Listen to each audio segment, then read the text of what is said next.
안타까웠던 경우. 이걸 안타까웠던 경험이라 할지 모르겠는데 결국은 붙었어요. 붙었는데 5년 동안 공기업에서 떨어진 거죠.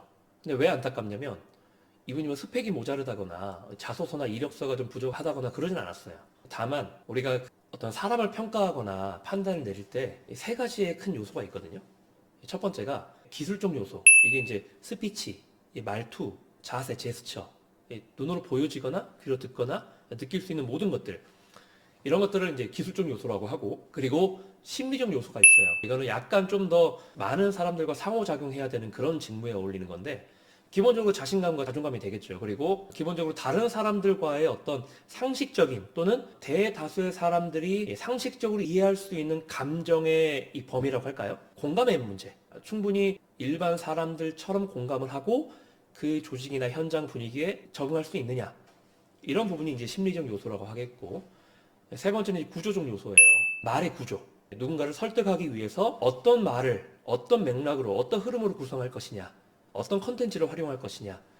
이런 것들이 이제 구조적 요소라고 하는데 대다수의 지원자들은 세 번째 구조적 요소를 많이 피드백 받습니다. 왜냐하면 이 자소서를 평상시에 쓸 일이 없잖아요. 그러니까 많이 써본 경험이 있고 그리고 어떤 이런 분위기의 단어나 이 맥락을 아는 그런 사람들에게 도움을 받는 게 당연하겠죠.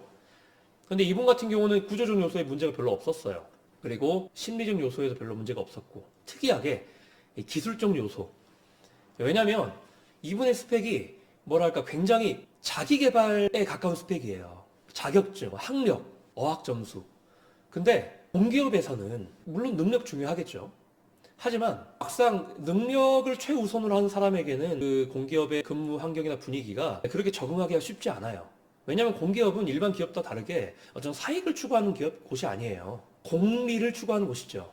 그러니까 때로는 이 사업 자체가 수익이 나는 사업이 아닐지라도 이 공리를 위해서 그걸 추진해야 되는 경우가 있어요. 그러다 보니까 자연스럽게 그런 비슷한 분위기, 공공기관과 비슷한 분위기라고도 할 수 있는데 서로 이 부족한 부분도 약간 이해를 하고 업무 분장에 이런 게 이 공공기관은 명확하지 않거든요. 왜냐하면 새롭게 만들어지는 업무도 많고 아무리 체계적인 기업이라고 해도 100% 모든 부분을 이 업무 분장에 정확하게 표현할 수가 없습니다. 그러다 보니까 중 지원자들이 많이 추구하는 워라밸과는 별로 맞지 않는 곳이죠. 그리고 개인적으로 그런 워라밸을 추구한다고 해서 미친 척하고 그냥 빨리 퇴근해버리고 칼퇴하고 막 이러면 쉽지 않아요. 본인 스스로도 이게 따돌림 당할 수도 있어요. 어쩔 수 없죠. 전체적인 분위기가 그렇다면.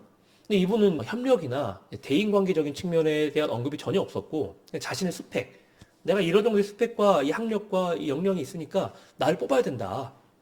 근데 사실 다른 곳이었다면 그게 먹힐 수 있었는데 이 공기업에는 특히 좀 먹히지 않거든요. 특히 공기업 중에서도 정확한 이 이름을 밝힐 수는 없지만 이 지원자가 지원했던 그 기업은 반드시 이 원만한 대인관계와 다양한 성향과도 잘 섞일 수 있는 그런 능력? 이런 역량이 많이 필요했던 곳이었습니다. 근데 이분이 스펙이 좋은데 하필 거북목이 있었대요. 스펙 좋은 거랑 거북목이 무슨 상관이 할 수 있는데 사람의 이미지는 모든 것이 복합적으로 이루어지거든요. 딱 한 가지의 요소만으로 그 사람의 이미지가 결정되지는 않습니다. 그러니까 보세요. 스펙이 엄청 좋아. 엘리트야. 근데 막 표정이랑 자세가 막 이러고 있어요. 안녕하십니까. 지원자 최명석입니다.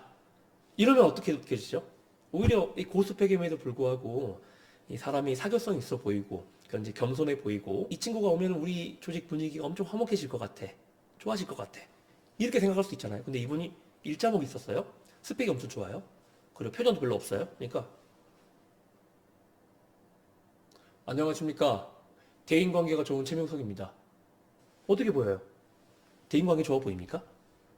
아니, 이것 때문에 떨어진 거예요. 그것 때문에 떨어졌긴 하겠지만 여러분 생각해 보세요. 그 사람의 어떤 정보나 이런 것들에 비해서 첫인상이 정말 형편없어. 근데 소개팅에 그렇게 나왔어. 만나보고 싶어요? 안 만나고 싶죠. 사실 이렇게 첫인상이 별로 좋지 않아도 대화를 하다 보면 서로 비슷한 점이 많거나 또는 굉장히 유머러스하다거나 첫인상과 좀 실제 이미지가 좀 다르네?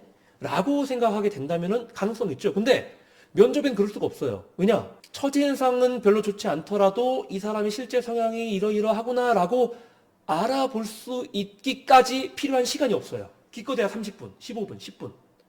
기껏해야 질문 두세 개. 그러니까 이 사람의 첫인상을 이길 수 있는 힘이 별로 없어요. 기회가 없어요. 처음부터 그 기관에 어울릴 만한 그 사람들이 뽑는 인재상에 최적화된 이미지를 연출할 필요가 있다는 거죠. 거짓말 하라는 건 아니지만 사람이 어떻게 한 가지의 감정만 갖고 살아갑니까? 그렇죠? 기쁠 때도 있고 슬플 때도 있고 설렐 때도 있고 열정이 있을 때도 있고. 근데 약 30년이라면 30년 동안의 다양한 삶의 방향이나 이 태도 중에서 이 기업에서 필요로 하는 그런 자세나 태도를 끌어오자는 거죠. 그것도 내 모습이니까. 그래서 이분 같은 경우는 약 200분 동안 컨설팅을 하면서 스토리나 이런 건 별로 안 건드린 것 같아요. 물론 이 대인관계적인 측면을 강조하기 위해서 스토리를 보강한 건 있는데, 기본적으로 그 스토리와 그 사람의 이미지가 일치할 수 있도록 이미지 메이킹을 많이 했던 겁니다. 저 때문이라 하면 좀 민망하지만 5년 동안 떨어지다가 6년 차에 붙으셨어요. 너무 고맙다고 연락 왔습니다. 그렇잖아요. 얼마나 자괴감이 들었겠어요. 자기가 스펙이 부족한 것도 아니고. 친구들은 다 비슷한 급의 기업이나 기관에 다 합격을 했는데 자기 혼자 계속 5년 동안 못난 것도 아니고 정신병 걸리죠. 이분이 좀 가장 안타까웠던 것 같아요. 벌써 한 3년, 2년 정도 지났네요.